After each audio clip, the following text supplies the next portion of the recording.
Okay, the Libya adventure is over with the disaster. Afghanistan is over with the pending chaos, and NATO is in urgent need for more funding to stay. Ամերիկայի ձայնի թղթակիցը մի շարք հարցեր է ուղղել ՆԱՏՕ-ի գագաթնաժողովի եւ այլ հարցերի վերաբերյալ դեսպան Ռոբերտ Հանթերին, ով եղել է ԱՄՆ-ի ներկայացուցիչը ՆԱՏՕ-ում Բիլ Քլինտոնի վարչակազմի շրջանում 1993-ից 1998 թվականներին։ Այժմ նա միջատլանտյան հարաբերությունների կենտրոնի ավագ գիտաշխատող է։ Հարց. Լիբիան անշեղորեն գնում է դեպի կործանում, Աֆղանստանը քաոսի եզրին է, ՆԱՏՕ-ն շտաբ կարիք ունի նոր ֆինանսավորման ժամանակակից մարտահրավերներին համահունչ լինելու համար, քանի դեռ միայնակ է հանդիմանում նորագույն սպառնալիքներին։ Վաշինգտոնի Ուկրաինայում ելքեր գտնելու ջանքերը կարծում եք ի վերջո կհամոզեն առանձնացած ԵՄ-ի անդամներին ստանձնել ֆինանսավորման պարտավորությունները։ Կասկածում եմ, որ ռուսական զորքերի ներխուժումը եւ Ուկրաինայում իրադրությունը Ուելսի գագաթնաժողովում դաշնակիցներին կմղի դեպի ֆինանսավորման պարտականությունների հետագա ստանձնում, բայց դա չէ։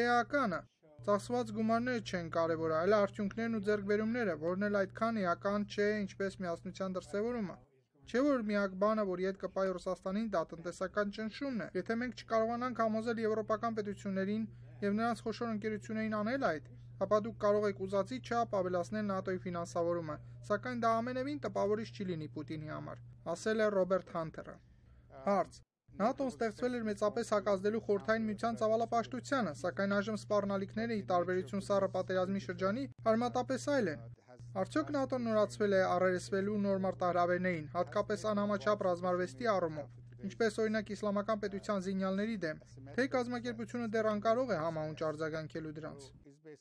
Կարծում ենք կիմանանք դա այս շաբաթ Ուելսում տեղի ունեցող իրադարձություններից, տարածվելու, թե արդյոք եվրոպական դաշնակիցները կընդունեն իրենց սեփական շահերը եւ ոչ միայն կենտրոնական Եվրոպայում, եւ նրանում թե ինչ է անում Ռուսաստանը, այլ իսլամական պետությունին կանգնեցնելու հետաքրքրությունների եւ շահերի առումով։ Մենք միասնաբար պետք է դիմակայենք մահմեդականության եւ քաղաքակրթության նման եղծմանը։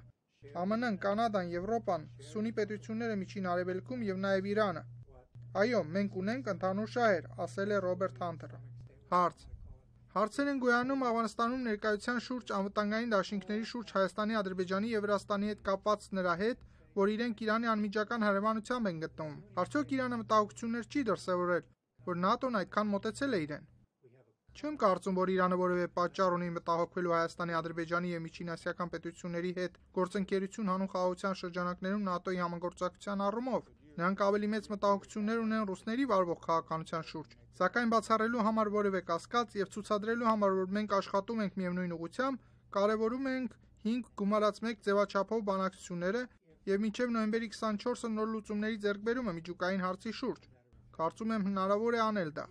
Եթե մյուսները դրսից դադարեցնեն մեզ հրահրելու դեպի այլ ուղղություններ, նկատի ունեմ Սաուդյան Արաբիային, Իսրայելին, Պարսից ծոցի երկրներին։ Եթե ԱՄՆ-ն եւ պետքարտուղարքերին եւ Իրանի նախագահ Ռոհանին կարողանան լուծումների գալ, ինչպես դա եղավ սեպտեմբերի 4-ին Ժնևում,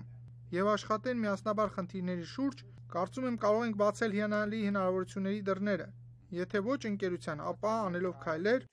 որ միասնական շահերից է բխում։ Միջինացված իրանցին հավանում է միջինացված ամերիկացուն ավելի քան միջին արևելյան այլ երկրներում, եւ դա այսքան տարվա թշնամանքից հետո, ասել է Ռոբերտ Հանթերը։ Տիգրան Մարտիրոսյան, Ամերիկայի ձայն, Վաշինգտոնից։ Which is not a member of NATO, which is a country that's kind of been in between